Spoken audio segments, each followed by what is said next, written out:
Hi, class. So we're starting, I mentioned that we're in the last part of the lecture that we're beginning to get into issues of life and death. So on your syllabus, we're at um, October 14th, Life and Death Bioethics. So the field of bioethics itself is a particular field within, sorry, this is getting some jostling around. Bioethics is a particular field within ethics as a whole. Sometimes bioethics is referred to as medical ethics. What we're essentially talking about there when we talk about bioethics or medical ethics is we're talking about issues that have to do with um, how humans are treated in a more clinical setting. Now, it's not always clinical, and indeed, some of the topics that I put in here are more broad, but it has to do with how you treat people very often when they're facing life and death issues. Now, under bioethics, I've also, in life and death issues, I've also included, as you'll see there, lots of other topics, because in that, I believe it has to do with the function of the human.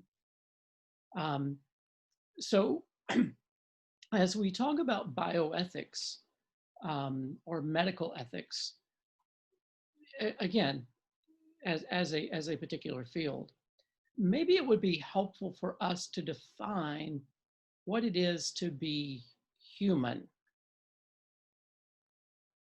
How do you define being a human?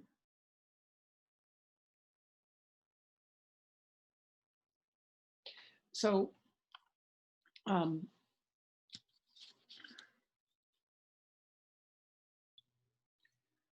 so how do you define what it is to be a human?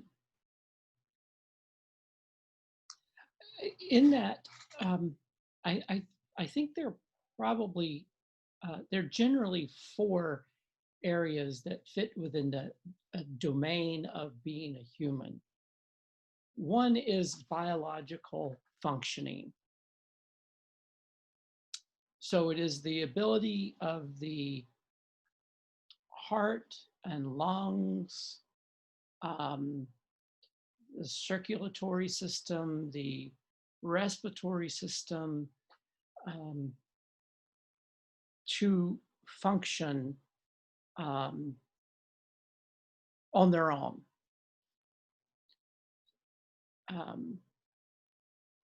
So functioning, even we would say that a fetus at some point becomes viable when it can survive outside of the womb on its own. So that is one thing that is essential to being a human. But a human is more than just heart and lungs, right? Yes, there are a couple of other areas. There are the cognitive and psychological aspects. Now, here's where I think it would be helpful, and this is going to get very technical, class, so pay attention. I think it's important to distinguish between brain function and mind. Okay, brain versus mind. The mind is something that is more ethereal than just simply the functioning brain. In fact, one could have aspects of brain functioning, but still sort of be mindless. However, I don't think you could make an argument that someone has a mind who did not have a functioning brain. So here we're talking about the consciousness of a person, some sense of self-awareness. that is more than just brain function. In fact, we don't know where the self, the mind, resides in a human. It might be that which we've referred to as soul, the Greek word for psyche, the fact that there is mind that we can't identify. And it is very much different from brain. So in the aspects of defining a human, there is the biological, there is the brain, but the brain is almost like it's part of the biology. So there is this bio-psycho cognitive states that define who and what a human is. And this again, the idea of mind, the idea of consciousness, the idea of self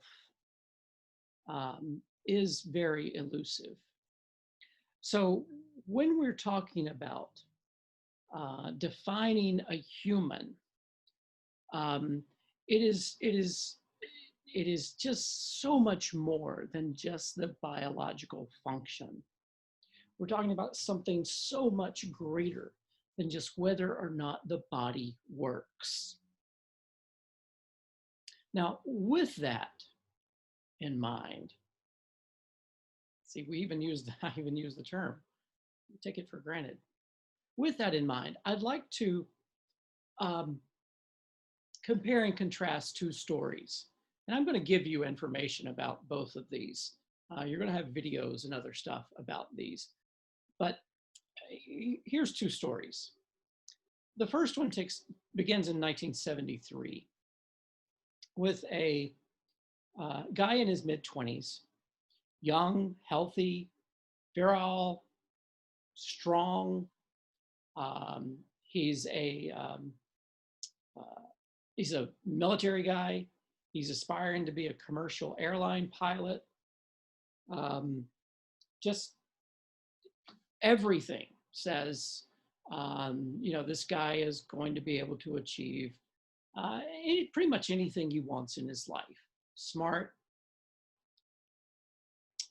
In the course of, well, I'm not going to share it. I mean, it's in the story, but his name is Dax Coward. Because of a horrific accident that you'll learn about in the video that I'm going to share, Dax's story, he tells it in his own words. He is burned over a significant portion of his body. First, second, third degree burns, flesh completely melted away. And Dax, by some horrible twist of fate, survives this. And Dax is then subjected to treatments. At times he is dipped whole body into a chlorine solution. To keep the wounds clean. He is his bandages are changed, and he makes a plea: "Let me die. Let the infection take over. Don't give me anything else. Don't give me anything else. Don't do anything else. Just allow me to die." But they refuse. In fact, they declare him incompetent to make that decision. So even though he can articulate who he is, what he wants, he is declared incompetent to make that decision. He's heavily medicated, but he's still able to articulate, "I want to die, just leave me alone." but they go to court and they refuse to allow Dax to die. So Dax then is kept alive against his will. Now, he did survive this, and you're going to hear his story in his own words, like I said, in one of the clips that I'm posting. But he becomes an advocate for patient autonomy and allowing patients to make decisions about their own well-being, their own care. He even goes on to become a lawyer to take this battle forward. Now, contrast that to the early 2010s. I want to think it's 2012, 13, somewhere around in there. A young woman in her 20s, I believe, at the time she was diagnosed, so around the same age as Dax, was diagnosed with an inoperable and deadly, it's a terminal brain tumor. The doctors can tell her the trajectory of her illness. They tell her very plainly how things are going to go and how she's going to die. It's going to be a slow, excruciating death. So Brittany and her husband, they leave their home in, I think it's in California, and they move to Oregon where there are assisted suicide laws. Again, her name is Brittany Maynard. Brittany Maynard. And Brittany and her husband take up residence there in Oregon, and it's there that she will be allowed to take a fatal cocktail which will end her life. And that is what she did.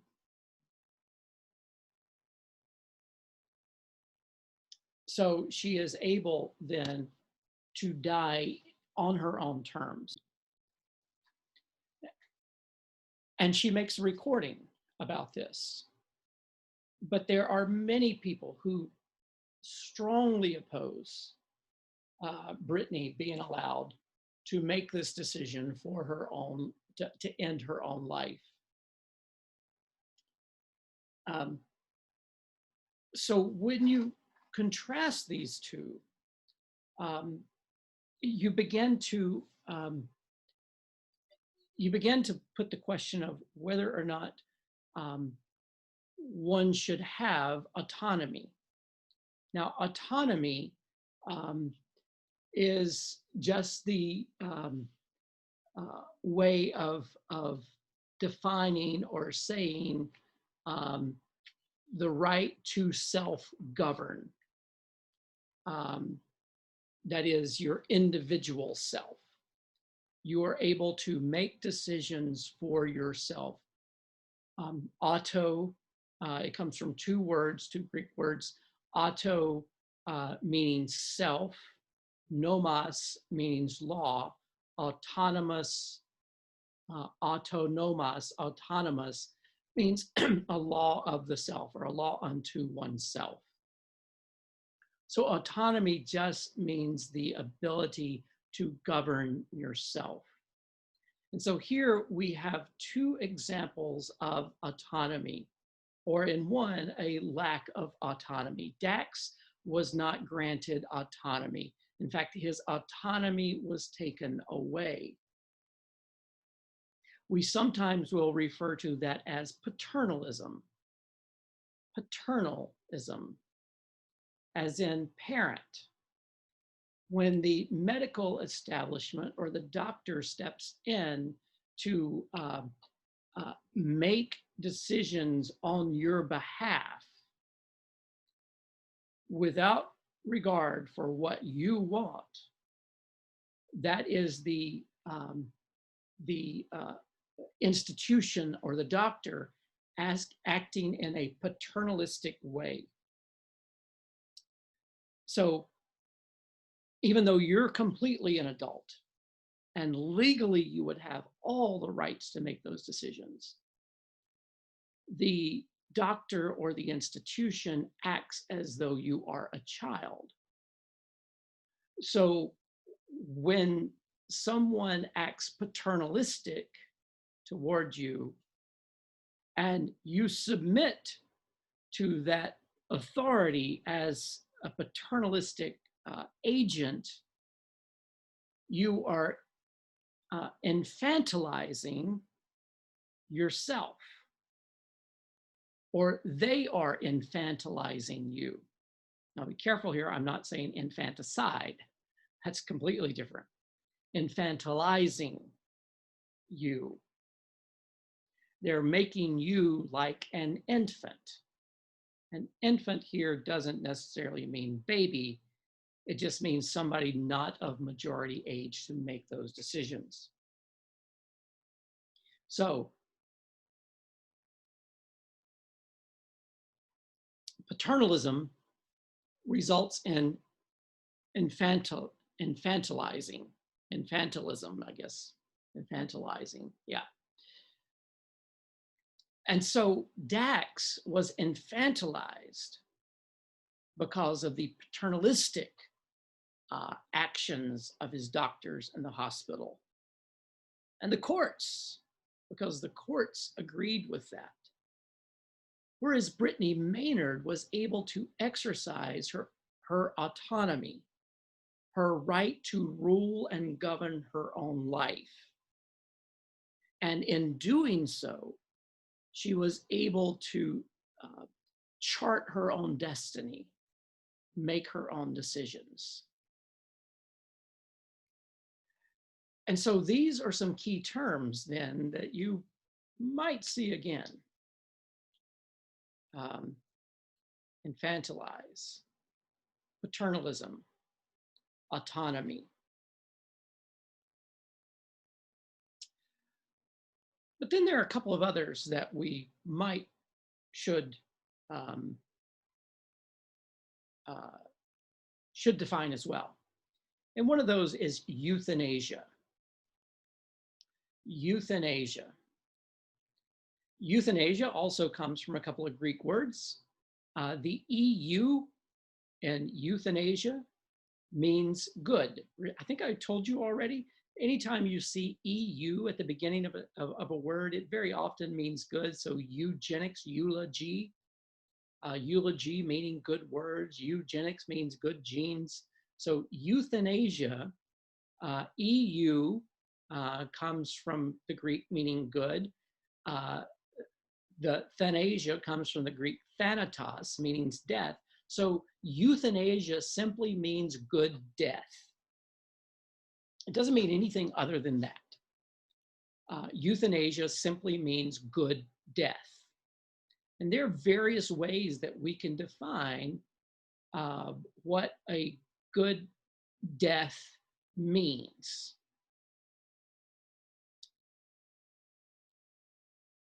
In fact, there are two categories of euthanasia that I'd like to throw out there for you. One is called active euthanasia.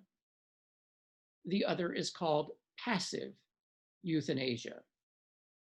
Now let's begin with passive euthanasia first, P-A-S-S-I-V-E. Passive euthanasia means that you do nothing and allow someone to die. So, for example, someone is terminally ill, and the doctor says to you, there's nothing more we can do. We'll make them comfortable. So in that instance, you're going to allow nature, if you will, to take its course. You're going to allow that person to die on their own. not going to do anything to them to prolong their life. Make them comfortable generally means we're going to dope them up on morphine, which, by the way, they'll often say doesn't hasten death, but it does because it suppresses breathing, other things, makes you sleep more, so which suppresses your circulation. It does, even though they'll say it doesn't. So passive euthanasia means we're not going to do anything to help you die. That's what Dax was asking for. Don't give me antibiotics for the infection. Don't give me, don't do any treatments. Just keep me comfortable. Let me die. That's what Dax was asking for. So we contrast passive euthanasia with what we would call active euthanasia. Active euthanasia is the hastening of someone's death. So to hasten someone's death, it can be your own death. So you can find a way to, hasten your own death so that that death would be good in your assessment. We typically call that suicide. But, whether that term always applies, especially if the person is, is terminal, whether that word would be applicable or not is hard to say. So active euthanasia is to hasten someone's death. So it can be at your own hands, or it can be at the hands of someone else. So that could be a physician who helps you die. This is going back into the late 80s, early 90s. There was a doctor out in Michigan by the name of Jack Kevorkian, who made headlines. Oh, so many headlines for Jack Kevorkian because he was helping people die. He was a pathologist, which means that generally that he studies already dead bodies, but he had invented what he called a death machine, and he assisted people in their dying. And people thought that this was horrible. Well, nowadays doctors do this. In several states, it is now legal for doctors to prescribe medication that will hasten someone's death. But it can also be someone else who helps you die, legally speaking. I mean, otherwise they will be tried for murder, but it can be done legally, so the doctor can prescribe a dose of medication and someone else could help you with it. So generally, we will refer to this as aid in dying. Whether it's the doctor helping you or someone else helping you, you are getting aid. Now, usually, no one else can administer the lethal dose of medication to you. Usually, I don't know if there are exceptions, so I'm saying usually, but to my knowledge, in every situation, you have to administer the lethal dosage of medication to yourself. And that's what Brittany Maynard was allowed to do.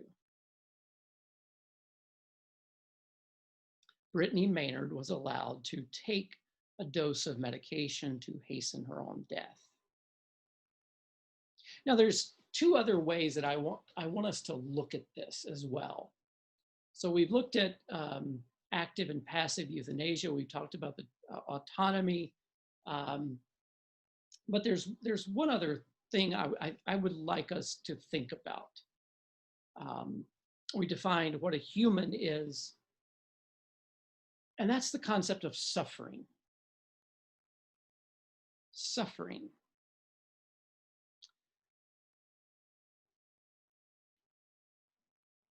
Suffering can be of two types, avoidable and unavoidable. Avoidable and unavoidable. Avoidable suffering is when you take a hammer and you hit your finger on purpose. You could have avoided that. Now, that's a very silly example, of course, but there are things that we bring upon ourselves that cause our own suffering. Illnesses that we bring upon ourselves to cause our own suffering.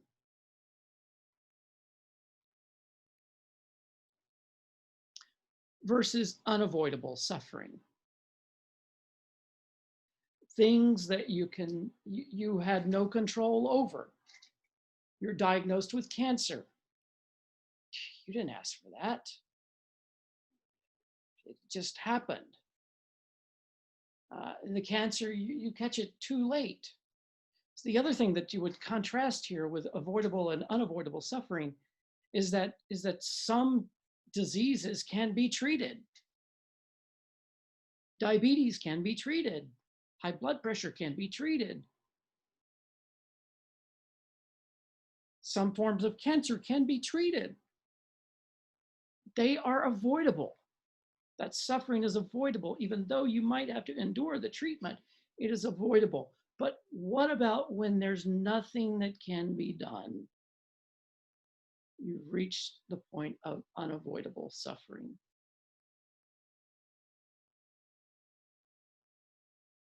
So in those cases of unavoidable suffering, should someone be forced to live? So what about mental illness? Is mental illness avoidable or unavoidable suffering?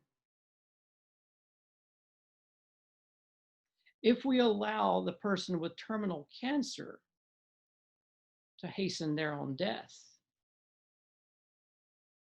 do we allow the person who is clinically depressed to hasten their own death?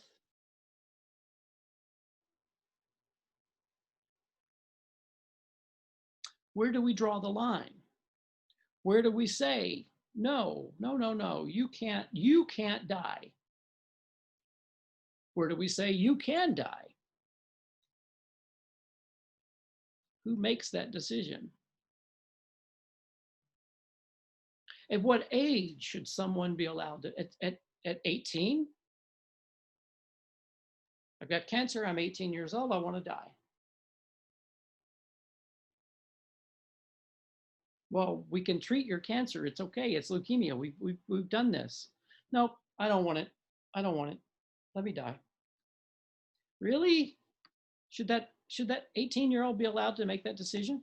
Should we infantilize them and say, you're not thinking right for some reason? No, you're going to live. At least we're going to make an effort to make you live. But then you're forcing suffering upon that person. So where are the limits? Where are the boundaries of being able to